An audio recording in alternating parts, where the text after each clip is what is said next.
মুসলমান ফেরাউন নেই বলে মুসলমান আমরা যেমন কই কথা কও ফেরাউন আব্দুল্লাহ কানা মিনাল মুসলিমিন আল্লাহ কয় টাইম ইজ আপ দেরি করছস অনেক সময় দিলাম অনেক সুস্থ রেখেছি ক্ষমতা দিয়েছি দাপট দিয়েছি তখন যদি ঘাটটা নত করে মাথাটা নত করে একবার ক্ষমা চাইতি ফেরাউন তোরেও ক্ষমা করে দিতাম কিন্তু সময় শেষ হওয়ার পরে আমি মুসলমানদের অন্তর্ভুক্ত বললে কোনো লাভ হবে নাকি আল্লাহ বলল সময় নাই সময় শেষ কারণ মুসা আলাইহিস সালামের চাচাতো ভাই অনেক দাওয়াত দিল জাকাত দে কারণ কে জাকাত দিব না এই সম্পদ আমি কামাইছি আল্লাহ দেয় নাই মুসা আলাইহিস সালাম বললেন তাহলে আযাবের অপেক্ষা কর আযাব চলে আসে আল্লাহ বলেন মুসা সেফ জোনে যাও সরো এখনই আযাব ফাখাসাফনা বিহি ওয়া বিদারিহিল আরদ পুরো ফাইয়ুমের জমিনটা আল্লাহ কাঁপিয়ে দিলেন আর কারুনকে সহ পুরো সম্পত্তি তার জামিনের ভিতরে দাবিয়ে দিলেন হাঁটু পর্যন্ত কারুন দেবে যায় ভাবছে উঠে যাবে কোমর পর্যন্ত দেবে যায় ভাবছে উঠে যাবে গলা পর্যন্ত যখন দেবে যায় আর সুযোগ নাই কই মুসা আমার সব সম্পত্তি তোরে আর তোর আল্লাহরে দিয়ে দিলাম আমারে বাঁচা আমারে সব সম্পত্তি তোর আর তোর আল্লাহ আমারে খালি বাঁচা চাচা আপন প্রাণ আল্লাহ বলে সময় শেষ তার মানে বাদাল গারগারা তওবা কি তার কবুল হয় এই হলো একটা নাম্বার 2 বাদা তুলুই শামস মিন মাগরিবিহা প্রতিদিন সূর্য কোন দিক দিয়ে ওঠে কথা কয় না পূর্ব দিকে কিয়ামতের আগ দিয়ে সূর্যের পূর্ব দিকে উঠবে না পশ্চিম দিক থেকে উঠবে যেদিন প্রভাতে পশ্চিম দিক থেকে সূর্য উঠবে ওই দিন থেকে তওবার দরজাটারে বন্ধ করে দিবে কে তার এক মুহূর্ত পর্যন্ত জীবনে যত গুনাহ করেছি অন্যায় করেছি চোখের পানি ছেড়ে ক্ষমা চাইলে ক্ষমা করবে কে শয়তান আল্লাহরে চ্যালেঞ্জ দিছে আল্লাহ তুমি আমারে জাহান্নামে পাঠাবা আমিও তোমার বান্দা করে লয়ে একসাথে জামাতে ঢুকবো একা ঢুকবো না একা যাবো না তোমার বান্দাদেরকে সবগুলারে জাহান্নামী বানায়া তারপরে ঢুকবো তোমার চ্যালেঞ্জ দিলাম একটারও জান্নাতে ঢুকাইতে পারবা আল্লাহকে তুই আমার চ্যালেঞ্জ দিলি আমি তো সব রাজার বড় রাজা মহারাজা আমার চ্যালেঞ্জ দেশ এত সাহস পাইলি কই তুই আজীবন ওয়াসওয়াসা দিয়ে পাপ কাজ করাবি একদিন তাফসীর মাহফিলে এসে আমার বান্দা ক্ষমা চাবে আমি মাফ করে দেব তুই কি করবি আজীবন অন্যায় করবে আজীবন পাপ করবে জুলুম করবে একদিন চোখের পানি ছেড়ে আমার কাছে কান্নার মতো কান্না করলে আমি সব গুনাহ মাফ করে দেব এজন্য আল্লাহ বললেন ইয়া আইয়ুহাল্লাযীনা আমানু তুবু ইলাল্লাহি তাওবাতান নাসুহা ভুল করেছো তওবা করো মাফ করবে কে সাইয়েদনা আদম আলাইহিস সালাম ভুল করলেন দুনিয়ায় এসে শত শত বছর কাঁদলেন কিন্তু ক্ষমা হয় না আল্লাহরে বললেন আল্লাহ কি করলে ক্ষমা পাবো বলো ফাতালাক্কা আদম মির রাব্বিহি কালিমাতিন ফাতাবা আলাইহি আল্লাহ বললেন ও আদম তোমারে কিছু কালেমা শিখায়া দেই এই কালেমাগুলো দিয়ে আমার কাছে দোয়া করো ক্ষমা করে দেব আল্লাহ শিখায়া দিলেন ও আদম দুই হাত তুলে চোখের পানি ছেড়ে আমার কাছে পড়ো রব্বানা পড়েন রব্বানা যালামনা আনফুসানা ওয়া ইল্লাম তাগফির লানা ওয়া তারহামনা লানাকুনান্না মিনাল খাসিরিন এটা শিখাইতেছিল আল্লাহ আল্লাহ আমি জুলুম করেছি অন্যায় করেছি ভুল করেছি পাপ করেছি তুমি যদি ক্ষমা না করো ক্ষমা করার কেউ নাই ঠিক কি না আমরাও পাপ করলে এই দোয়াটা পড়ার দরকার আছে না নাই পাঁচটা শর্ত সাপেক্ষে আমাদের তওবা কবুল করবে কে আল্লাহ তওবা কবুল হওয়ার কিছু শর্ত আছে পাঁচটা কয়টা চিৎকার মেরে বলতে হবে তওবা কবুল হওয়ার শর্ত কয়টা এক নম্বরে হচ্ছে আল ইকরা acknowledgement you have to give the acknowledgement that you are the greatest sinner on earth আপনাকে ঘোষণা দিতে হবে যে আপনি এই পৃথিবীর সবচেয়ে বড় পাপী এক নম্বর শর্ত আপনি বলেন যে আল্লাহ আমার চেয়ে বড় পাপী নাই আকাশের নিচে জমিনের উপরে আমি সবচেয়ে বড় পাপী এমন কোনো পাপ নাই যেটা আমি করি নাই ঠিক কি না এক নম্বরে পাপের ঘোষণা দেন দুই নম্বরে আন-নাদাম নাদাম মানে repentance you have to be repentant for what you have done আপনাকে অনুতপ্ত হতে হবে চোখের পানি ছাড়তে হবে আল্লাহ আমি লজ্জিত আল্লাহ আমি নাদান আমি পিশাচ আমারে মাফ করে দাও তার মানে স্বীকার গেলেন কি অন্যায় করেছেন দুই নম্বরে আপনি অনুতপ্ত হলেন তিন নম্বরে স্টপ যেই পাপ করতেছিলেন ওটা থামান stop what you have done যেটা করতেছিলেন আগে থামান আপনি সুদ খাইছেন অনুশোচনা আসলো মাফ চাইতেছেন আবার সুদ খাইতেছেন হবে আপনি ঘুষ খেয়েছেন তওবা শুরু করলেন আবার ঘুষও খেয়ে যাচ্ছেন হবে থামেন স্টপ তিনটা গেল চার number to hate what you have done ঘৃণা করতে হবে যে পাপটা করেছেন মন থেকে ওই পাপটাকে ঘৃণা করতে হবে। 5 নাম্বার শর্ত হচ্ছে to determine that you never repeat this sin again in your life. আল্লাহর ওয়াদা দেন, কমিটমেন্ট দেন যে আল্লাহ আমার জীবনে পারতপক্ষে এই পাপ জীবনেও করব না। চিৎকার করে বলেন ঠিক কিনা? তার মানে আপনি শিকার যান, তারপরে আপনি অনুতপ্ত হবেন যে পাপ করেছেন, থামিয়ে দিবেন, পাপটারে মন থেকে ঘৃণা করবেন, আর আল্লাহরে ওয়াদা দিবেন আল্লাহ আর করব না। এই 5টা শর্তের আলোকে তওবা করলে জীবনের সব গুনাহ মাফ করে দিবে কে? এজন্য আল্লাহ বললেন, ইয়া আইয়ুহাল্লাযীনা আমানু তুবু ইলাল্লাহি তাওবাতান নাসুহা। তওবার মতো তওবা করো, সব গুনাহ মাফ করতে পারে কে? তওবা করবেন তো? রাজি আছেন? কবে করবেন? এই মুহূর্তে তওবা করলাম, এই মুহূর্তে আল্লাহর কাছে ক্ষমা চাই, আল্লাহ জীবনের সব গুনাহ মাফ করে দাও। আমাদের দেশে তওবা করার জন্য হুজুর লাগে, কথা কোন? বিশা হুজুর, বড় হুজুর, ছোট হুজুর, হাফেজ সাহেব লাগে না? হাফেজ সাহেব, ইমাম সাহেব, এদের ছাড়া নাকি তওবা হয় না। না, এটা ভুয়া কথা। আপনি অনুতপ্ত হন, আপনি চোখের পানি ছাড়েন, আপনি আপনার রবরে বলেন, ক্ষমা করে দিবে কে? ইমাম সাহেব আসতে হবে শর্ত না, পীর সাহেব হুজুর এসে হুজুরের হাতে হাত রেখে তওবা পড়তে হবে শর্ত না। আপনার রবরে ডেকে চোখের পানি ছেড়ে ক্ষমা চান, ক্ষমা করবে কে? আর প্রতিদিন শতবার পড়তে থাকবেন আস্তাগফিরুল্লাহ। আওয়াজ করে সবাই পড়েন আস্তাগফিরুল্লাহ, আর জোরে পড়েন আস্তাগফিরুল্লাহ। বিশ্বনবী বলেন, মান লাজিমাল ইস্তিগফার জাআলাল্লাহু লাহু মিন কুল্লি দিকিন মাখরাজা। সব সময় ইস্তিগফারের সাথে যে লেগে থাকবে, রব্বুল আলামিন তারে 5টা জিনিস দিবে। কয়টা? কথা কন আরো জোরে, সবাই বলেন কয়টা? নাম্বার 1, জাআলাল্লাহু লাহু মিন কুল্লি দিকিন মাখরাজা। বিপদে পড়লে বিপদ থেকে উদ্ধার করবে কে? আমাদের তো কোনো বিপদ নাই না? আছে, আছে। কত বিপদ, হ্যাঁ? রাস্তাঘাটে দুর্ঘটনা হতে পারে, যে কোনো সময় ভূমিকম্পে পড়তে পারি, বজ্রপাত পড়তে পারে না? ঠেড়া বইরা মানুষ নাই, আছে না নাই? এই বিপদ আপদ থেকে আপনারা রক্ষা করবে কে? যদি আপনি ইস্তেগফারের সাথে আঠার মতো লেগে থাকেন। কিসের সাথে? কথা বলেন। ইস্তেগফারের সাথে লেগে থাকতে পারলে 1 নাম্বার হচ্ছে বিপদে পড়লে আপনারে মুক্ত করে দিবে কে? 2 নাম্বার, ওমিন কুল্লি হাম্মিন ফারাজা। যে কোনো ধরনের টেনশন, হাইপার টেনশন থেকে বাঁচায় দিবে কে? আমাদের তো টেনশন মেনশন নাই না? আছে। লাইফ নিয়ে টেনশন, বাঁচার টেনশন, মরার টেনশন, ক্যারিয়ারের টেনশন, রাস্তাঘাটে যানজট, এটার টেনশন, পুলিশের দৌড়ানি, র্যাবের দৌড়ানি, বাড়ির ভাড়া, গ্যাস বিল, বিদ্যুৎ বিল, ছেলে মেয়েদের লেখাপড়া, কত টেনশন। এই সব টেনশন থেকে আপনারে মুক্ত করে দিবে কে? 3 নম্বরে, ওয়ারযুকহু মিন হাইসু লা ইয়াহতাসিব। এমন জায়গা থেকে আল্লাহ আপনার রিজিকের ব্যবস্থা করবে আপনি কল্পনাই করতে পারবেন না। সুবহানাল্লাহ পড়েন। 4 নম্বরে, সব সময় ইস্তেগফার যদি পড়া হয়, আল্লাহর কোনো আযাব ওই বান্দার উপরে আসে না। ওমা কানাল্লাহু মুআযযিবাহুম ওয়া হুম ইস্তাগফিরুন।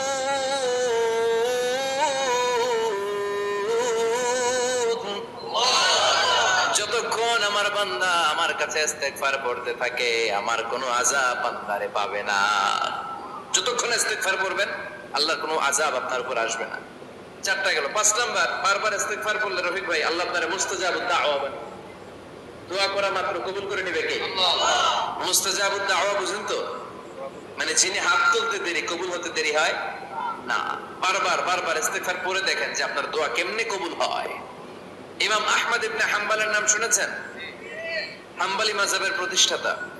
হানাফি, শাফিঈ, মালিকি, 4 নাম্বারটা আপনারা বলেন। হাম্বল। এই হাম্বলি মাযহাবের ইমামের নাম আহমদ ইবনে হাম্বল। জগৎ বিখ্যাত মুহাদ্দিস। একক স্বতন্ত্র হাদিসের কিতাব হিসেবে পৃথিবীতে সবচেয়ে বড় যে হাদিসের কিতাব, ওইটার নাম মুসনাদ আহমদ ইবনে হাম্বল। 40,000 হাদিসের কালেকশন আছে। এই ইমাম আহমদ ইবনে হাম্বল ওনার শেষ জীবনটা হাদিস পড়ানো, হাদিস কালেকশনের জন্য ব্যয় করেছেন। শহরের পর শহর, দেশ থেকে দেশ, দেশান্তরে ঘুরতেন একটা হাদিসের জন্য। উনি সফরে বেরিয়েছেন হাদিস কালেকশনের জন্য। প্রচন্ড শীতের রাত, উনি মাগরিবের নামাজ, এশারের নামাজ পড়ে একটা মসজিদে শুয়ে পড়লেন, আর শুয়ে শুয়ে হাদিস পড়তেছেন। কি পড়তেছেন? কথা বলেন। আর মনে মনে ভাবলেন রাতটা মসজিদে কাটায় দেই, ফজরের নামাজ পড়ে আবার বেরোবো। কিন্তু দারোয়ান এসে বলে মসজিদে থাকতে পারবেন না, ওঠেন। দারোয়ান আছে না, কথা কন। আহমদ ইবনে হাম্বল বললেন আমি শুধু রাতটা থাকতে চাই, আমি তো ফজরেরও মুসল্লি, ফজর নামাজ পড়বো তো এই মসজিদে, আমার থাকতে দাও। দারোয়ান তো দেয় না, কেনা মসজিদে থাকার জায়গা না, যান মিয়া। উনি যে আহমদ ইবনে হাম্বল এটা চিনে নাই, থাকতে দেয়। কি করবে এখন? উনি কাঁথা গুছিয়ে হাদিসের কিতাব নিয়ে কাঁধের মধ্যে ব্যাগ নিয়ে মসজিদ থেকে বের হয়ে গেলেন। কি আর করবেন, প্রচন্ড শীত, আর কাঁপতেছেন, বুড়ো মানুষ। প্রতিমধ্যে দেখলেন বাজার, বাজার একজন খাব্বাস, শাবুন খাব্বাস, যুবক রুটি বিক্রেতা। সে রুটি বিক্রি করে, চুলার মধ্যে রুটি সেকে। সে যে সালাম দিল, আসসালামু আলাইকুম। যুবক বলে ওয়ালাইকুম আসসালাম। আহমদ ইবনে হাম্বল বলে যুবক আমার যাওয়ার জায়গা নেই, সফরে বেরিয়েছি, খুব শীতে কষ্ট পাচ্ছি, রাতে যদি তোমার এই চুলা থেকে একটু আগুন পোহাই কোনো সমস্যা? যুবক বলে না না সমস্যা না, আহলান ওয়া সাহলান, কোন সামনে আসেন আসেন, আপনি আগুন পোহাইলে আমার সমস্যা কি? সুবহানাল্লাহ পড়েন। আল্লাহ শুকরিয়া করে উনি বসলেন আর আগুন পোহাচ্ছেন। আর খেয়াল করলেন যুবক রুটি বানায় আর পরে আস্তাগফিরুল্লাহ, রুটির দলা বানায় পরে আস্তাগফিরুল্লাহ, খামির বানায় আর পরে আস্তাগফিরুল্লাহ, রুটি নিয়ে উনুনের ভিতরে চুলার ভিতরে সেকা দেয় আর পরে আস্তাগফিরুল্লাহ। দোকানদারের কাছে কেউ আসলেই সে রুটি দেয় আর পরে আস্তাগফিরুল্লাহ। ক্রেতার কাছ থেকে টাকা নিয়ে ক্যাশ বক্সে রাখে আর কি পড়ে, আবার রুটি বানানো শুরু করে আর কি পড়ে, খালি এইটাই পড়তেছে। ইমাম আহমদ ইবনে হাম্বল তো অবাক, কিরে এটা আবার কেমন যুবক, খালি আস্তাগফিরুল্লাহ। উনি প্রশ্ন করলেন যুবক ঘটনা কি? আসার পর থেকে তোমার দেখতেছি তুমি রুটি বানাও, রুটি বিক্রি করো আর পড়ো আস্তাগফিরুল্লাহ, মালাকা ইয়া শাবাব। যুবক বলে আস্তাগফিরুল্লাহ আমার সবচেয়ে বেশি পছন্দের আমল, আমি সব সময় আঠার মতো ইস্তেগফারের সাথে লেগে থাকি আর সব সময় পড়তে থাকি আস্তাগফিরুল্লাহ, আর এর বদৌলতে আল্লাহ আমারে মুস্তাজাবুদ দাওয়া বানিয়ে দিয়েছে। সুবহানাল্লাহ। আহমদ ইবনে হাম্বল তো অবাক, আনতা মুস্তাজাবুদ দাওয়া, তুমি মুস্তাজাবুদ দাওয়া রুটিওয়ালা? আমি এত বছর হাদিস পড়াই, আমিও তো মুস্তাজাবুদ দাওয়া না, আর তুমি রুটি বেচো বাজারে, তুমি মুস্তাজাবুদ দাওয়া, তুমি দোয়া করলে সব কবুল হয়ে যায়? যুবক বলে না আনা মুস্তাজাবুদ দাওয়া, আমি আমার জীবনে যত দোয়া করেছি কবুল করে নিয়েছে কে? আল্লাহ। সব দোয়া কবুল করে নিয়েছে আল্লাহ, একটা দোয়া ছাড়া। কয়টা?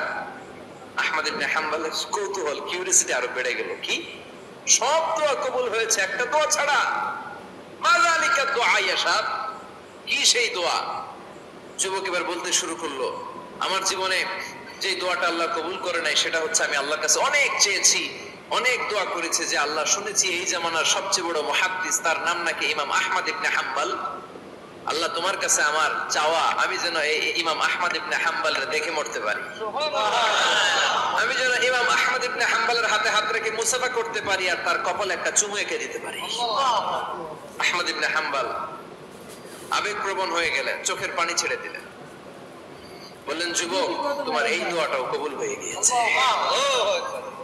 আহমদ ইবনে হাম্বলের দেখা সাক্ষাৎ পাওয়ার জন্য আহমদ ইবনে হাম্বলের বাড়িতে তোমার যাওয়ার দরকার নাই, আহমদ ইবনে হাম্বল তোমার দরবারে ছুটে এসেছে।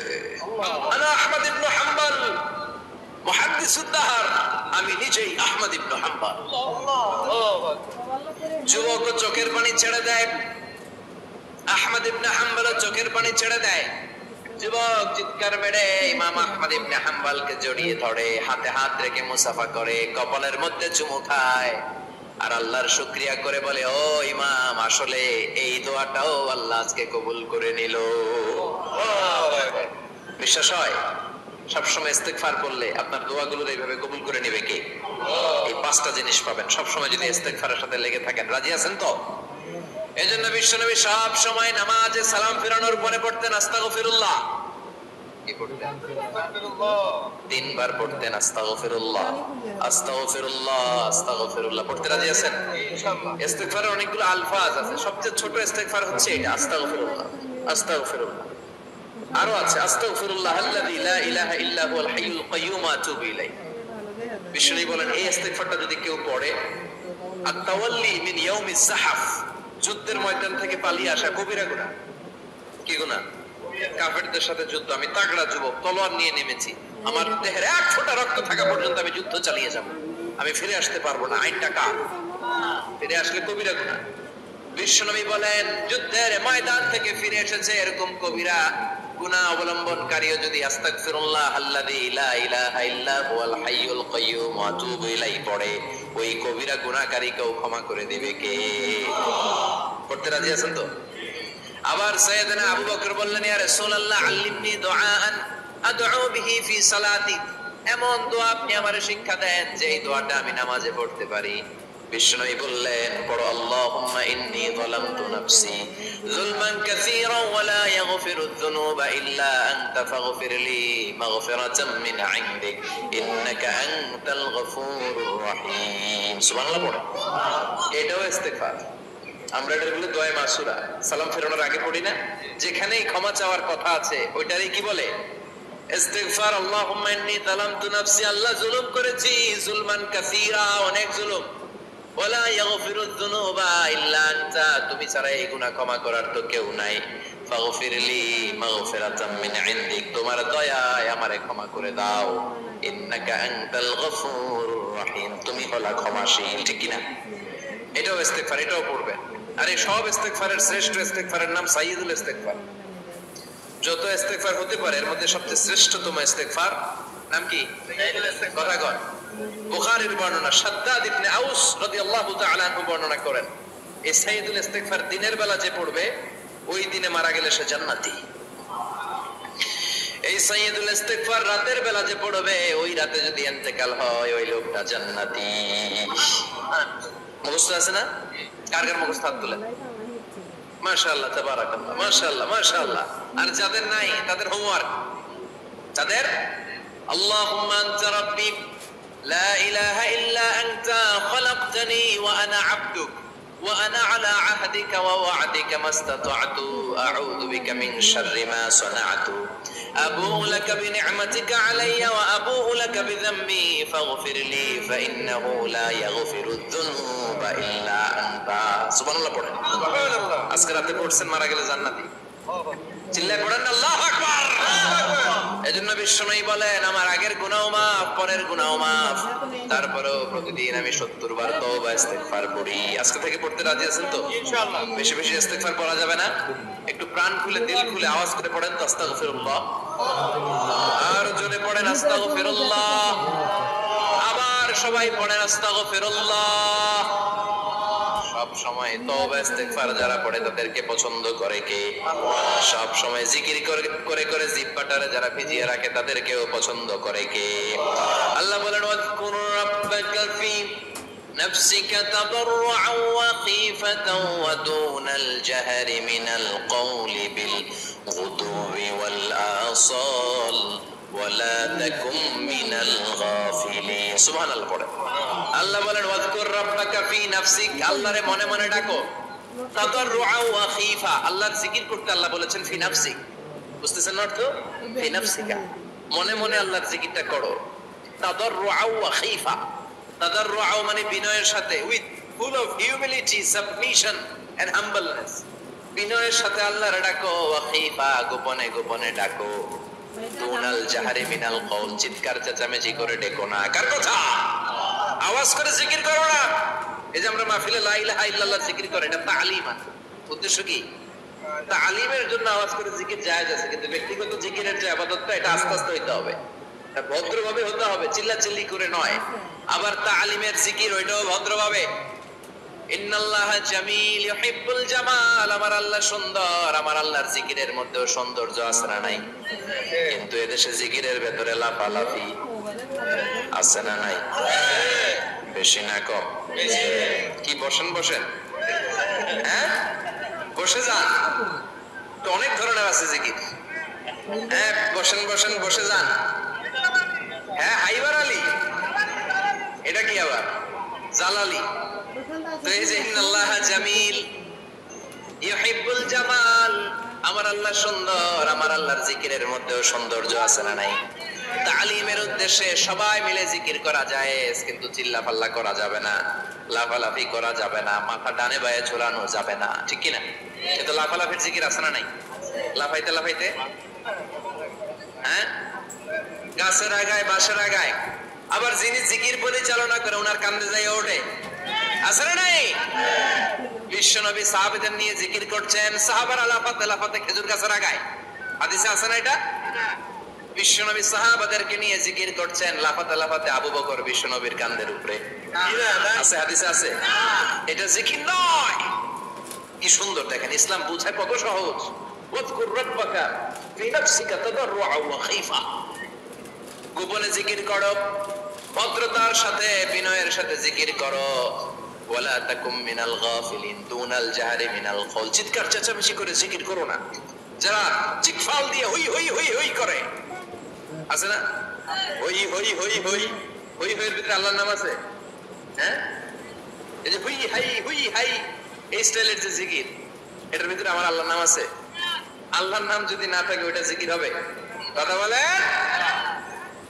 বিষ্ণু বললেন খবরদার, চিৎকার চেঁচামেচি করে লাফালাফি করে যারা জিকিরি করে এরা মনে করে আল্লাহ কানে শুনে না। কথা বলেন। আপনি গোপনেও আল্লাহর ডাকলে আপনার ডাকে সাড়া দিবে কে? এজন্য রব্বুল আলামিন বলেন ফাযকুরুনি আযকুরুকুম ওয়াশকুরুলি ওয়ালা তাকফুরুন। বান্দা আমার জিকির তোমরা করো, আমিও তোমাদের জিকির করব, ঠিক কি না? আমরা যদি আল্লাহর জিকির করি আমাদের জিকির করে কে? সুবহানাল্লাহ কইবেন না? আমরা আল্লাহর জিকির করে আল্লাহ নাকি আমাদের জিকির করে? জানো তো কথা এটা।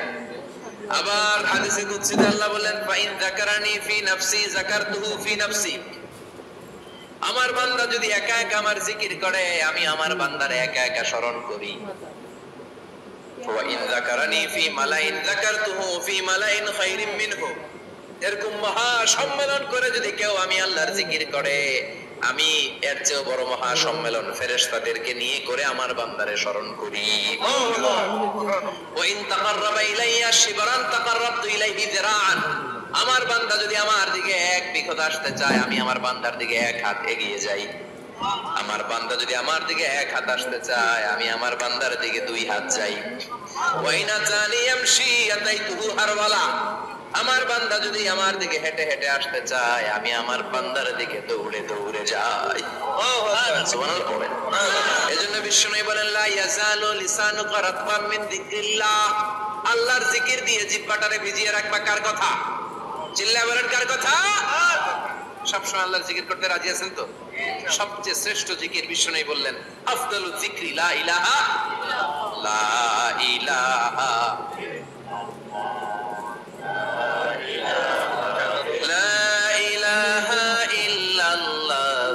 মুহাম্মাদুর রাসূলুল্লাহ সাল্লাল্লাহু, সবচেয়ে শ্রেষ্ঠ জিকির লা ইলাহা। এর চেয়ে শ্রেষ্ঠ জিকির আছে? কথা বলেন। বিষ্ণু বললেন মান ক্বালা লা ইলাহা ইল্লাল্লাহ সিদকান মিন কলবিহি, একনিষ্ঠতার সাথে অন্তর থেকে কেউ যদি জীবনে একবার বলে লা ইলাহা ইল্লাল্লাহ দাখালাল জান্নাহ, তার যদি পাপ থাকে অন্যায় থাকে ওই পাপ আর অন্যায়ের শাস্তিগুলার পরে কোনো না কোনো দিন আমার ওই বান্দা জান্নাতে ঢুকবে। একবার যদি খালিসান মিন কলবিহি সে পড়ে লা ইলাহা ইল্লাল্লাহ, তার জন্য জান্নাতকে অবধারিত করে দিয়েছে কে? আবার এটার নাম আল্লাহ দিয়েছে কালিমায়ে। কথা বলেন। দরাবাল্লাহু মাসালান কালিমাতান তাইয়িবাতান কাশাজারাতিন তাইয়িবাতিন আসলুহা সাবিতুন ওয়া ফারউহা ফিস সামা। সুবহানাল্লাহ। পবিত্র বাণী এটা কালিমায়ে তাইয়িবা। আবু সাঈদ আল খুদরি থেকে বর্ণিত। কেউ এই জিকির করতে পারবে না। এই জিকির জানবো শুধু আমি আর জানবেন। কথা কোন? প্রশ্ন করছে কে? হ্যাঁ, কাকে করেছে? আল্লাহ এমন একটা জিকির শিখান যেই জিকির কেউ জানে না, আমি জানবো, আর ওই জিকির দিয়ে প্রাণ ভরে আপনারে ডাকবো। আল্লাহ বললেন মুসা পড়ো লা ইলাহা লা ইলাহা ইল্লাল্লাহু মুহাম্মাদুর রাসূলুল্লাহ। মুসা আলাইহিস সালাম বললেন আল্লাহ চাইলাম কি, কইলেন কি? লা ইলাহা তো জাতীয় জিকির, এটা তো আন্তর্জাতিক জিকির, এটা জানে না এমন কেউ নাই। এমনকি হিন্দু ভাইরাও জানে। কথা কন। আল্লাহ আমি তো চাইছিলাম এক্সক্লুসিভ, এক্সক্লুসিভ আমার জন্য স্পেশাল। এর চেয়ে সুন্দর আর কেউ জানবে না। এত সুন্দর একটা জিকির আপনি দিবেন, এটা আমি ডাকবো আপনারে আর আপনি শুনবেন। আল্লাহ বললেন মুসা এর চেয়ে দামি আমার কাছে নেই। আল্লাহু আকবার। লাউ তাদউ লা ইলাহা ইল্লাল্লাহ ফি কাফা, লা ইলাহা রে যদি মুসা এক পাল্লায় রেখে দাও, সামাওয়াতু সাবউ ওয়াল আরদিন, সাত আকাশ সাত জমিন যদি আরেক পাল্লায় রেখে দাও, লা ইলাহা এক পাল্লায়, সাত আকাশ সাত জমিন আরেক পাল্লায় ওজন যদি দাও, লা রাজাহাত কাফাতু লা ইলাহা ইল্লাল্লাহ, মুসা দেখবা মুহূর্তের মধ্যে লা ইলাহা ইল্লাল্লাহর পাল্লা ভারী হয়ে গেছে। সাত আকাশ সাত জমিন এক পাল্লায়, শুধু লা ইলাহা ইল্লাল্লাহ আরেক পাল্লায়, মুহূর্তে লা ইলাহার পাল্লাটারে ভারী করে দিবে কে? এটা বিপ্লবী বাণী। আমরা এটার ভিক্ষার মধ্যে লাগাইছি। এখন ভিক্ষা করার সময় লা ইলাহা আছে না নাই? একটা টাকা দিয়া যান, আমি গরিব ইনসান, আখিরাতে সওয়াব পাইবেন পাহাড় সমান। একটা টাকা দিয়া যান, আমি গরিব ইনসান, আছে না নাই? জুমার নামাজের সময় ভিক্ষা করে, একটা টাকা দিয়া যান, আর লা ইলাহার জিকির লগে, আছে না নাই? এটা আমরা ভিক্ষার জিকির বানাইছি। এটা তো বিপ্লবী বাণী। এই বাণীর পক্ষে যারা, তারা ন্যায় আর সত্যের পক্ষে চিল্লায় বলে ঠিক কিনা? এই বাণীতে যারা বিশ্বাস করে, তারা এক আল্লাহর সামনে মাথা নত করে দেয়। গোটা পৃথিবীর কোন শক্তির সামনে ওই মাথা নত হয় না, ঠিক কিনা? এই লা ইলাহা যারা আমরা মানি, আল্লাহ ছাড়া কারো সামনে মাথা নত করবো? কোন শক্তি আমাদের মাথা নত করাতে পারে? বিপ্লবী বাণী, এটা সংগ্রামী বাণী। এই বাণী এমন বিপ্লব তৈরি করে গোটা বিশ্ব পাল্টে দেয়। এই লা ইলাহার ব্যাখ্যা করেছেন সাইয়্যিদ কুতুব শাহীদ তার তাফসিরে। নাম শুনছেন? কি নাম তাফসিরের? ফি জিলালিল কুরআন। ফি জিলালিল কুরআন লিখে উনি মিশর কাঁপিয়ে দিলেন। তিনি গোটা বিশ্বের জাহালাতকে তার তাফসিরের লেখনের মধ্যে দিয়ে তুলে এনেছেন। আর বলেছেন আল্লাহর আইন ছাড়া পৃথিবীর বুকে কোনো আইন চলবে না। তার তাফসির পরে মিশরের সব যুবকরা রাস্তায় নেমে এলো। আন্দোলনের চোটে পুরো মিশরে উত্তাল গণ আন্দোলন। ইনিল হুকমু ইল্লা লিল্লাহ, আল্লাহর জমিনে আল্লাহর আইন ছাড়া কিছু চলবে? পুরো মিশর টালমাটা, সরকার টালমাটা। সরকার প্রধান ছিল জামাল আব্দুল নাসির, কয়টারে জেলে ভর। তখন হকের কথা বললে জেলখানা আছে না নাই? সাইয়্যিদ কুতুব শাহীদের জেলখানায় ভরা হলো। ওনার জেলখানায় ভরার পরে আন্দোলন আরো 3 গুণ বেড়ে গেল। কায়রোর রাস্তায়, মিশরের রাস্তায় রাস্তায় ইসলাম প্রেমিক, কোরআন প্রেমিক যুবকদের আন্দোলন। পুরো আন্দোলনে মিশর কেঁপে উঠল। মিশর ব্যাপী আন্দোলনের গণজোয়ার। সরকারের অবস্থা খারাপ। সরকার এবার ঘোষণা দিল সাইয়্যিদ কুতুব শাহীদ মিশরের যুবকদেরকে আন্দোলনে ঠেলে দেওয়ার কারণে তাকে মৃত্যুদণ্ড দেয়া হলো, ফাঁসি। যুগে যুগে কোরআনের পক্ষে যারা, এদের কাছে ফাঁসির রশি আছে না নাই? কিন্তু এই ফাঁসির রশিকে তারা ধরাই কে আর করে চিল্লায় বলে ঠিক কিনা? ফাঁসি, সাইয়্যিদ কুতুব শাহীদের ফাঁসির রায় দেয়া হলো। আদালত থেকে ফাঁসির রায় বহাল রাখা হলো। যেদিন ফাঁসি দেওয়া হবে তার 1 ঘন্টা আগের ঘটনা।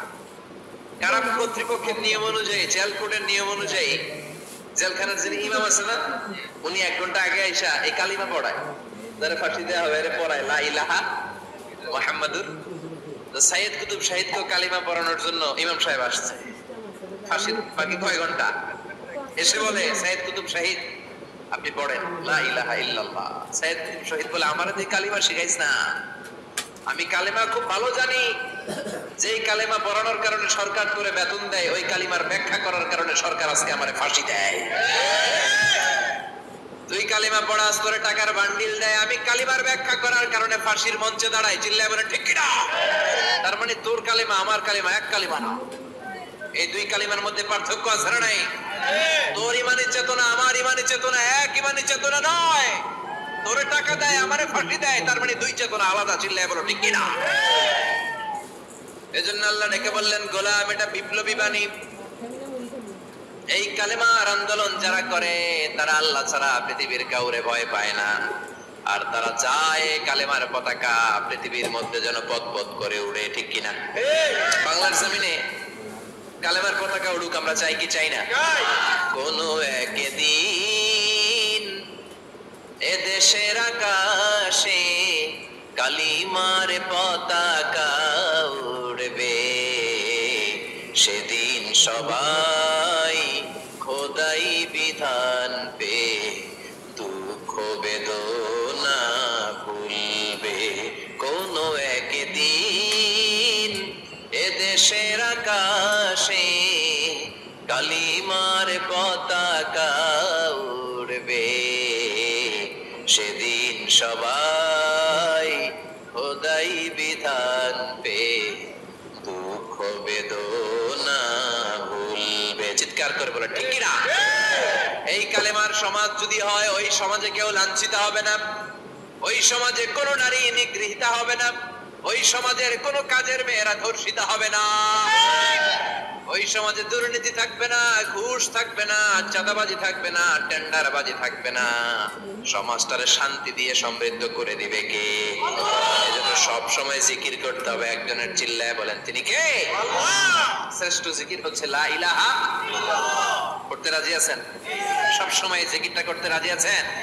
Every night and every day, every night and every day, never forget to say la ilaha illallah, never forget to say la ilaha illallah. পড়েন, every night and every day, every night and every day, never forget to say la ilaha illallah, never forget to say la ilaha illallah, never forget to say la ilaha illallah.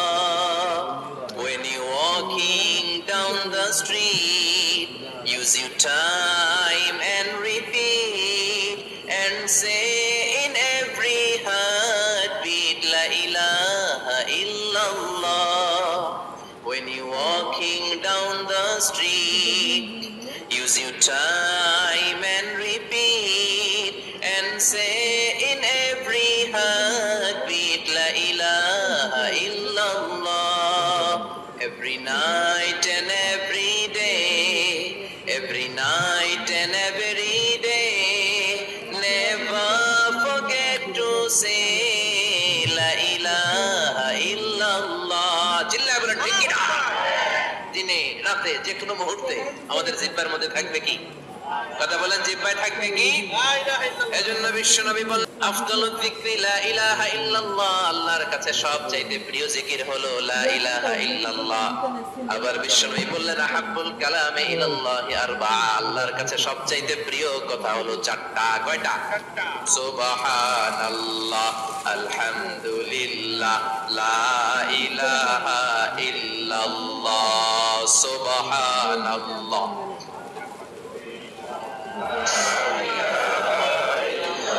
একটা হচ্ছে সুবহানাল্লাহ, আরেকটা হচ্ছে আলহামদুলিল্লাহ, আরেকটা হচ্ছে লা ইলাহা ইল্লাল্লাহ, আরেকটা হচ্ছে আল্লাহু আকবার। এই যে শুরুতে তিনটা তাকবীর দিছি, এই তাকবীরটা আল্লাহর প্রিয় কথা আছে চারটায়, চারটার মধ্যে একটা আছে না নাই? আওয়াজ করে পড়েন আল্লাহু আকবার। সবচেয়ে প্রিয় আল্লাহর কাছে এই চারটা কথা। লা ইয়াদুররুকা বিআইয়িহিন্না বাদাতা, বিষ্ণু বললেন এই চারটার যেটা দিয়ে শুরু করতে মন চায় করো, কোনো সমস্যা নেই। সুবহানাল্লাহ পড়েন। এজন্য ফরজ নামাজের পরে এই তাসবিহগুলো পড়বেন। আব্দুল্লাহ ইবনে আমর ইবনে আস তিনি বর্ণনা করেন, আমি বিশ্বনবীকে আঙ্গুলের গিরা দিয়ে তাসবিহগুলো পড়তে দেখেছি। রাআইতুন নাবিয়্যা সাল্লাল্লাহু আলাইহি ওয়াসাল্লাম ইয়াকিদু তাসবিহা বিয়ামিন, আমি বিশ্বনবীর ডান হাতের আঙ্গুলের গিরায় তাসবিহগুলোকে পড়তে দেখেছি। পড়তে রাজি আছেন? ডান হাত তোলেন, এই আঙ্গুলের করের মধ্যে এইভাবে রাখেন, এইভাবে রেখে নামাজের পরেই সুবহানাল্লাহ আলহামদুলিল্লাহ পড়তে রাজি আছেন? সুবহানাল্লাহ 33 বার, আলহামদুলিল্লাহ 33 বার, আল্লাহু আকবার 33 বার পড়তে রাজি আছেন সবাই? আল্লাহ তুমি কবুল করো। ফরজ সালাতের পরে আমরা মুনাজাত দেওয়ার জন্য পাগল হয়ে যাই। আসসালামু আলাইকুম ওয়া রাহমাতুল্লাহ, আসসালামু আলাইকুম ওয়া রাহমাতুল্লাহ, আমিন ইয়া আরহামার রাহিমিন। আসসালামু আলাইকুম। কিন্তু বিশ্বনবী সালাম ফেরানোর পরে সর্বপ্রথম যে আওয়াজটা করতেন সেটা হচ্ছে আল্লাহু আকবার। এরপর তিনবার পড়তেন আস্তাগফিরুল্লাহ, আস্তাগফিরুল্লাহ, আস্তাগফিরুল্লাহ। এরপর আয়াতুল কুরসি একবার। কয়বার? মান ক্বারা আয়াতুল কুরসি দুবুরা কুল্লি সালাতিন মাকতুবা লাম ইয়ামনাহু মিন দুখুলিল জান্নাতি ইল্লা আল-মাউত। প্রত্যেক ফরজ সালাতের পরে যে একবার আয়াতুল কুরসি পড়ে তার জান্নাতে ঢোকার ক্ষেত্রে আর কোনো বাধা থাকে না, একটা জিনিস ছাড়া, সেটা হচ্ছে মরণ। লোকটা মরে না তাই জান্নাতে যায় না, মরলেই জান্নাতি। সুবহানাল্লাহ, আল্লাহু আকবার। এরপরে 33 বার সুবহানাল্লাহ, 33 বার আলহামদুলিল্লাহ, 33 বার আল্লাহু আকবার। সব শেষে মিলাবেন লা ইলাহা ইল্লাল্লাহ ওয়াহদাহু লা শারীকা লা লাহুল মুলকু ওয়া লাহুল হামদু ওয়া হুয়া আলা কুল্লি শাইইন কাদির। এরপরে পড়তেন আল্লাহুম্মা আনতাস সালাম ওয়া মিনকাস সালাম তাবারাকতা ইয়া যাল জালালি ওয়াল ইকরাম। এরপরে পড়তেন আল্লাহুম্মা লা মানিআ লিমা আ'তাইতা ওয়া লা মু'তিয়া লিমা মানা'তা ওয়া লা ইয়ানফা'ু যাল জাদ্দি মিনকাল জাদ। এরপরে পড়তেন আল্লাহুম্মা ইন্না নাসআলুকাল হুদা ওয়াত তুকা ওয়াল আফাফা ওয়াল গিনা। এরপরে পড়তেন আল্লাহুম্মা আ'ইন্না আলা যিকরিকা ওয়া শুকরিকা ওয়া হুসনি ইবাদাতিক। সুবহানাল্লাহ পড়েন। কত তাসবিহ, কত দোয়া। আবার ফজরের সময় পড়তেন আল্লাহুম্মা বিকা আসবাহনা ওয়া বিকা আমসাইনা ওয়া বিকা নাহইয়া ওয়া বিকা নামুতু ওয়া ইলাইকান নুশুর। সুবহানাল্লাহ বলেন। এগুলো পড়ে না? আল্লাহুম্মা আমিন ইয়া আরহামার রাহিমিন। কত বড় ডাকাত। ফরজ সালাতের পরে তাসবিহগুলো পড়বেন। কথা বলেন, পড়তে রাজি আছেন সবাই? আর তাসবিহ শেষ হলে দোয়া করেন, সমস্যা নাই। দোয়া করতে হবে কার কাছে? বিশ্বনবী বললেন দোয়া মুখুল ইবাদা, দোয়া হলো ইবাদতের নির্যাস। যার দোয়া নাই ওর কিচ্ছু নাই। দোয়া করেন নাই তো নামাজে কাজ হবে না, দোয়া করেন নাই রোজায় কাজ হবে না। কথা কর। আর দোয়া মুখুল ইবাদা, দোয়া হচ্ছে ইবাদতের নির্যাস। আবার তিরমিজির বর্ণনায় বললেন আর দোয়া হুয়াল ইবাদা, দোয়াটাই নাকি ইবাদত। দোয়াটা ইটসেলফ এইটাই ইবাদত। নামাজ যেমনি ইবাদত, রোজা যেমনি ইবাদত, হাত তুলে যে দোয়া করলেন এইটাও ইবাদত। সুবহানাল্লাহ পড়েন। এটা মুমিনের ওয়েপন, সিলাহুল মুমিন। সাপ্লিকেশন, দোয়ার ইংরেজিতে বলে সাপ্লিকেশন। সাপ্লিকেশন is the weapon of believers. এটা বিশ্বাসীদের অস্ত্র। সবকিছুর কারামতি যেখানে শেষ, দোয়ার কারামতি ওইখানে। এরকম অনেক শুনবেন ক্যান্সারে আক্রান্ত, দুরারোগ্য ব্যাধি, বাংলাদেশের চিকিৎসা শেষ, ইন্ডিয়া গেছে, কয় বাঁচবো 3 মাস। কয় মাস? এরপরে 7 বছর বাইসেছে। কেমনে বাঁচলো? কেমনে? দোয়া। দোয়ার পাওয়ার আছে না নাই? তবে দোয়াটা দোয়ার মতো হতে হবে। সিনসিয়ার দোয়া ইজ লাইক এ মিসাইল। একনিষ্ঠ দোয়া এটা মিসাইলের মতো। মিসাইল হামলা করলে ইঞ্চি ইঞ্চি যেখানে মিসাইল বোমাটা পড়ার কথা ঠিক ওখানে পড়বে। ড্রোন হামলা করলে ঠিক ওখানে, ব্যালিস্টিক ক্ষেপণাস্ত্র নিক্ষেপ করলে লক্ষ্য বস্তু যেমনি ভিত করে, তেমনি দোয়ার মতো দোয়া করলে মুহূর্তেই দোয়া কবুল হয়ে যায়। আমরা দোয়ার মতো দোয়া করতে জানি না। কেমন করে দোয়া করতে হয় আমাদের জানা নাই, এজন্য দোয়াও কবুল হয় না। চিল্লায় কোন ঠিক কিনা? কিন্তু আল্লাহ ওয়াদা দিয়েছেন উজিবু দাওয়াতাদ দাঈ ইযা, আমার বান্দা দোয়া করলে আমি দোয়া কবুল করি। আমার বান্দা চাওয়া মাত্রই আমি কবুল করে নেই। সুবহানাল্লাহ পড়েন। যত দোয়া আপনি করেছেন সব কবুল, সব। অল অফ ইউর দুআস আর অ্যাকসেপ্টেড। সব কবুল হয়েছে আল্লাহর কসম।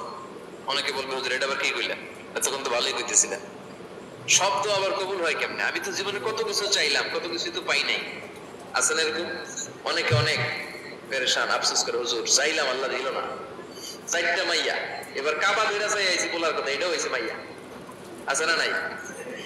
5টা ছেলে হয়েছে, মেয়ের জন্য বুকটা হাহাকার। হজে যে আরাফাতের ময়দানে যে আসলাম, এইবার হয়েছে আর একটা বলা। আছে না নাই? কত কিছু চাইলাম, পাইলাম না, দিল না আল্লাহ। বলে না? আপনার সব দোয়া কবুল। তবে কবুল হওয়ার 3টা সিস্টেম আছে। কয়টা? কয়টা? আপনি যত দোয়া করছেন সব কবুল, কারণ আল্লাহর কাছে কিছু চাইলে আল্লাহ ফিরাইয়ে দিতে জানে না। সুবহানাল্লাহ কোন? চাওয়া মাত্রই আল্লাহ বলে অ্যাকসেপ্টেড, যা কবুল। দিব দিব না এটা বলতে জানে, চাওয়া মাত্রই বলে দিব। 3 সিস্টেম। নাম্বার 1, আপনি আল্লাহর কাছে দোয়া করলেন, চাইলেন, আল্লাহ বলে দিব, বলেই তিনি দিয়ে দেন আর আপনি খুশি হয়ে যান, পেয়ে গেলেন। নাম্বার 2, আপনি আল্লাহর কাছে দোয়া করলেন, চাইলেন, তখনও আল্লাহ বলে দিব, তবে এখন না, সবুর, একটু পরে দিব। কখন দিলে আমার জন্য ভালো, আমার চেয়ে ভালো জানে কে? পরে দিবে। নাম্বার 3, চাইলেন, দোয়া করলেন, আল্লাহ তখনও বলে দেব, তবে এখনো না, পরেও না, কিয়ামতের দিন যেদিন বিপদে পড়বে ওই দিন দেব। যেদিন তোর বাবা তোরে চিনবে না, তোর মা তোরে চিনবে না, বন্ধু বন্ধুরে চিনবে না, পীর সাহেব মুরিদরে চিনবে না, মুরিদ পীর সাহেবরে চিনবে না, ইমাম সাহেব মুসল্লিরে চিনবে না, মুসল্লি ইমাম সাহেবরে চিনবে না, কেউ কাউরে চিনবে না। ওই কঠিন দিনে তোরে আমি বাঁচাইয়া দেব। দোয়া যা করছেন ছোটবেলা থেকে আজকে পর্যন্ত, লস হয়েছে না লাভ? লস না লাভ? এজন্য বেশি বেশি দোয়া করার দরকার আছে না নাই? জীবনে যদি কোনো নেক আমল থাকে, ওই নেক আমল দিয়ে যদি আল্লাহর কাছে দোয়া করেন, দোয়া কবুল করে নিবে কে? তবে নেক আমলটা হইতে হবে শুধুমাত্র আল্লাহর সন্তুষ্টির জন্য। প্রত্যেকের জীবনেই কিছু আমল আছে যেটা লোক দেখানো করে, আছে না নাই? আবার কিছু আমল আছে আল্লাহরে খুশি করার জন্য করে, আছে না নাই? কথা বুঝতে পেরেছেন? রাত্রিবেলা যাচ্ছেন, কেউ নাই, রাস্তায় হঠাৎ দেখলেন মসজিদ, পাশে লেখা বড় করে দান বাক্স, পকেট থেকে কচকচে 1000 টাকার নোটটা ওইখানে ঢেলে দিলেন দান বাক্সের ভিতরে। কেউ দেখে নাই, দেখছে কে? আল্লাহ। এটা পৃথিবীর কাউরে দেখানোর জন্য দিয়েছিলেন? এই দানটা আল্লাহর কাছে প্রিয়। গোপন দান আল্লাহর রাগকে কমিয়ে দেয়। সুবহানাল্লাহ বলেন। আল্লাকা সিররুন ইনদাল্লাহ বাইনাকা আনতা ওয়া বাইনাল্লাহ, আল্লাকা সাদাকাতুন তাখফা লা ইয়ালামুহা ইল্লাল্লাহ, আল্লাকা সিররুন ইনদাল্লাহ বাইনাকা আনতা ওয়া বাইনাল্লাহ, আল্লাকা সাদাকাতুন তাখফা লা ইয়ালামুহা ইল্লাল্লাহ। সুবহানাল্লাহ বলেন। আল্লাকা সিররুন ইনদাল্লাহ, তোমার আর তোমার রবের মাঝে এমন কোন গোপন জিনিস আছে নাকি যেটা আল্লাহ ছাড়া কেউ জানে না? তোমার কোনদিন কোন গোপন দান আছে নাকি যেটা আল্লাহ ছাড়া কেউ দেখেনি? ওই দানটা আল্লাহর কাছে প্রিয়। চিল্লায় বলেন ঠিক কি না? এরকম কোন গোপন আমল দিয়ে যদি আপনি আল্লাহর কাছে ওসিলা করে দোয়া করেন, আল্লাহ ওই কঠিন বিপদের দিনে এই আমলটা করছিলাম শুধু তোমারে দেখানোর জন্য, এর ওসিলায় বাঁচাও, বাঁচাবে কে? বুখারীতে একটা হাদিস আছে, সালাসাতুন ফিল গার, বনি ইসরাইলের 3 লোক সফরে বেরিয়েছে, মরুভূমির গুহা, ছিলেন তো? পাহাড়ের গুহা। আশ্রয় নেওয়ার সাথে সাথেই বৃষ্টির পানির ঝাপটায় পাহাড়ের উপর থেকে বিশাল এক পাথর খন্ড এসে পাহাড়ের গুহার মুখটা বন্ধ করে দিয়েছে। বন্ধ, অন্ধকার। এরা পড়ছে বিপদে, হায় হায় বাঁচার জন্য ঢুকলাম, এখন দিয়ে মরণ। ঢুকছিল কি জন্য? এখন মরণ। বিশাল পাথরের খন্ড এসে গুহার রাস্তাটা বন্ধ করে দিয়েছে। 3 জন গায়ে যত শক্তি ছিল ধাক্কায়ও পাথর সরাইতে পারে। হায় হায়, অক্সিজেন ভিতরে যা আছে আধা ঘন্টা শেষ হয়ে যাবে। কি করে বাঁচবো? বাঁচার উপায় নাই। চিল্লা পাল্লা শুরু হয়ে গেল, কান্নাকাটি শুরু। একজন বলে, তোমাদের জীবনে কার কি নেক আমল আছে যেই নেক আমলটা আল্লাহর ভয়ে করছিল, ওইটার ওসিলা দিয়ে দোয়া করে দেখো কিছু হয় কিনা। সুবহানাল্লাহ কোন? এটাই উপায়। একজন হাঁটু গেড়ে চোখের পানি ছাড়া শুরু করছে আর দোয়া শুরু করছে, আল্লাহ আল্লাহুম্মা কানাত লি আবাওয়ান শাইখান কাবীরা, আল্লাহ আমার বাবা মা ছিল বৃদ্ধ বৃদ্ধা, আমি পেশায় রাখাল, সারাদিন ছাগল চড়িয়ে রাত্রিবেলা দুধ আনতাম, সবার আগে আব্বা মারে দিতাম, এরপরে আমার ছেলে মেয়ে, এরপরে স্ত্রী। একদিন গভীর রাতে এসে দেখি আব্বা আম্মা ঘুমায়, দুধের বাটি নিয়ে আব্বা আম্মার মাথার সামনে দাঁড়িয়ে রইলাম। ছেলে মেয়েগুলো আব্বা এসে বলে, আব্বা দুধ দাও। আমি বললাম পরে, আগে আব্বা আম্মা খাবে তারপরে তোরা। ছেলে মেয়েগুলো কান্না জুড়ে দিল, আমি দেই নাই। ফজর পর্যন্ত দাঁড়িয়ে রইলাম। ফজরের আগ দিয়ে আব্বা আম্মা ঘুম থেকে উঠে দেখে তো আমার অবাক, কিরে বাবা দাঁড়িয়ে কেন? বললাম প্রতিদিন দুধ খেয়ে ঘুমাও, আজকে আগে আগে ঘুমিয়েছো, দুধ খাও নাই, তোমাদেরকে আগে দিব বলে দাঁড়িয়ে রইলাম। আল্লাহর ডেকে বলে, আল্লাহ ওই দিন সারা রাত দুধের বাটি নিয়ে মা বাবার শিওরে আমি দাঁড়িয়েছিলাম, ফজরের সময় আব্বা আম্মারে দুধ খাওয়ালাম, তারপরে ছেলে মেয়েদেরকে দিয়েছিলাম, তারপরে স্ত্রীর মুখে দিয়েছিলাম।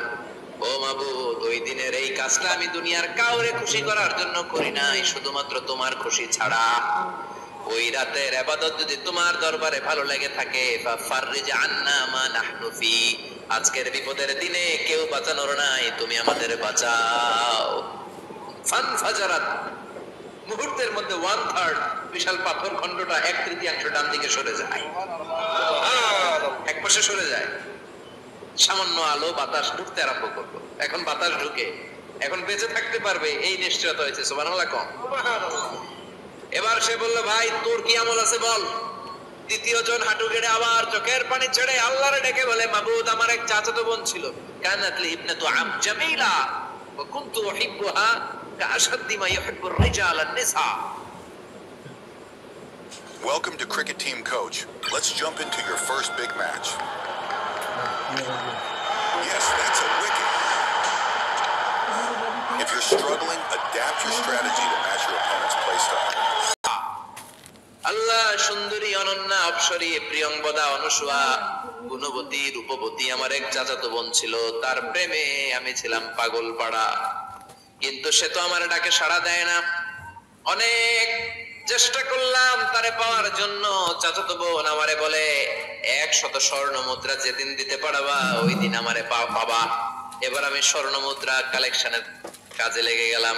বছরের পর বছর চেষ্টা করে 100 স্বর্ণ মুদ্রা যেদিন পেলাম ওই দিন চাচাতো বোনের কাছে গেলাম, যে তার হাতে স্বর্ণ মুদ্রা দিলাম, বললাম চলে এবার আমরা অপকর্ম করি।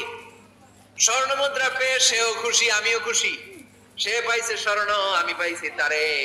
গোপন একটা রুমের ভেতরে ঢুকলাম, দুজনে জামা কাপড় খুলে ফেললাম, নেকেড হয়ে পাপ কাজ শুরু করব। ইন দা মিন টাইম আমার চাচাতো বোন আমারে বলে, ও আমার চাচাতো ভাই, আমারে তুই আমার সতীত্ব তুই নষ্ট করে দিস না, ইত্তাকিল্লাহ, আমার সম্ভ্রম তুই শেষ করে দিস না, ইত্তাকিল্লাহ, আল্লাহরে ভয় কর। আল্লাহ, ওই মুহূর্তে ফিরে আসা কঠিন কঠিন, কিন্তু ইত্তাকিল্লাহ, আল্লাহরে ভয় করে। এই শব্দটা যখন শুনলাম আমার ভিতরটা কেঁপে উঠেছে। আমি মুহূর্তে তোমার ভয়ে জামা পড়ে ওই রুম থেকে চিৎকার মেরে বেরিয়ে গিয়েছি। আল্লাহ, সেদিন আমি পাপ কাজ করি নাই, সেদিন আমি মনের খায়েশ মিটাই নাই, তোমার ভয়ে সেদিন আমি দৌড়ে পালিয়েছি। ওই দিনের ইবাদতটা, আমলটা যদি তোমার কাছে ভালো লেগে থাকে, ফাফাররিজ আন্না ফিমা নাহনু ফি, আজকে যে বিপদে আছি তুমি বাঁচাও। বলার সাথে সাথে 2/3 2/3 পাথরের খণ্ডটা আরো ডান দিকে সরে যায়। সুবহানাল্লাহ পড়েন। এবার আরো বড় ফাঁকা হয়েছে। এবার তারা বেরোতে চেষ্টা করলো, দেখে মাথা বেরোয়, শরীর বেরোয় না, হাত বেরোয়, পিঠ বেরোয় না, পা বের হয়, দেহ বের হয় না, আরো ছুটতে হবে। এবার বাকি আছে কয়জন? সে দোয়া করতে শুরু করলো, আল্লাহ ইস্তাজারতু জারাক, আমি ব্যবসায়ী ছিলাম, অনেক শ্রমিক ভাড়া করে একদিন একটা কাজ করালাম, সব শ্রমিকের টাকা দিয়ে দিলাম। এক শ্রমিক টাকা না নিয়ে ভাগলপুর কই যে গেছে নিজেও জানি না, ওর টাকা আমার কাছে রয়ে গেল। এই শ্রমিককে আর টাকাটা বুঝাই দিতে পারি নাই। এই টাকা দিয়ে আমি কয়েকটা ছাগল কিনলাম, এই ছাগলগুলো বাচ্চা দিল, ওগুলো বাচ্চা দিল, ওগুলো বাচ্চা দিল, দিতে দিতে বিশাল ছাগলের ডেইরি ফার্ম করে ফেললাম তার ওই টাকা দিয়ে। 1 যুগ 12 বছর পরে সে এসে বলে, আমার টাকা ফিরায় দাও। আমি বললাম, এই যে ছাগলের ডেইরি ফার্ম পুরোটাই তোমার। সে বলে, আতাস্তাহজিউ মিন্নি, আমার সাথে ঠাট্টা করো? আমি পাই সামান্য কয়টা টাকা, 1 যুগ আগে যে টাকা পাইতাম ওইটা দিলেই চলবে। আমি বললাম, ও শ্রমিক, তোমার টাকা দিয়ে আমি ছাগল কিনে ব্যবসা করেছি, ছাগল বাচ্চা দিয়েছে, বাড়তে বাড়তে বাড়তে বাড়তে আজকের বিশাল এই ডেইরি ফার্ম। এই ডেইরি ফার্মের মালিক আমি নই, তুমি নিয়ে যাও। বলার সাথে সাথে শ্রমিক আনন্দে নাচতে নাচতে ডেইরি ফার্ম নিয়ে যায়। ও আল্লাহ, ওই দিন যদি সে যতটুকু টাকা পাওনা ছিল অতটুকু দিলেই সে খুশি হয়ে যেত। শুধু তোমার খুশির জন্য পুরো ডেইরি ফার্ম আমি তারে দিয়ে দিয়েছিলাম। আল্লাহু আকবার। আল্লাহ, আজকের এই বিপদের দিনে আমার সেদিনের আমলটা যদি তোমার কাছে ভালো লাগে তুমি বাঁচাও। বলতে দেরি, মুহূর্তের মধ্যে বিশাল প্রকাণ্ড পাথর খণ্ডটা অন্যদিকে দৌড়ে চলে যায়। পাহাড়ের গুহা ওপেন, পাথর খণ্ড নাই। আল্লাহর শুকরিয়া তাকবীর দিতে দিতে 3 জন বের হয়ে যায়। সুবহানাল্লাহ পড়েন। সহিহ বুখারীর বর্ণনা, সহিহ হাদিস। নিজের এমন কোন নেক আমল যদি থাকে যে আমলটা শুধু আল্লাহর জন্য করেছিলাম, ওই নেক আমলের ওসিলা দিয়ে দোয়া করলে দোয়া কবুল করবে কে? আল্লাহ। করতে রাজি আছেন তো? প্রতিদিন শতবার তাওবা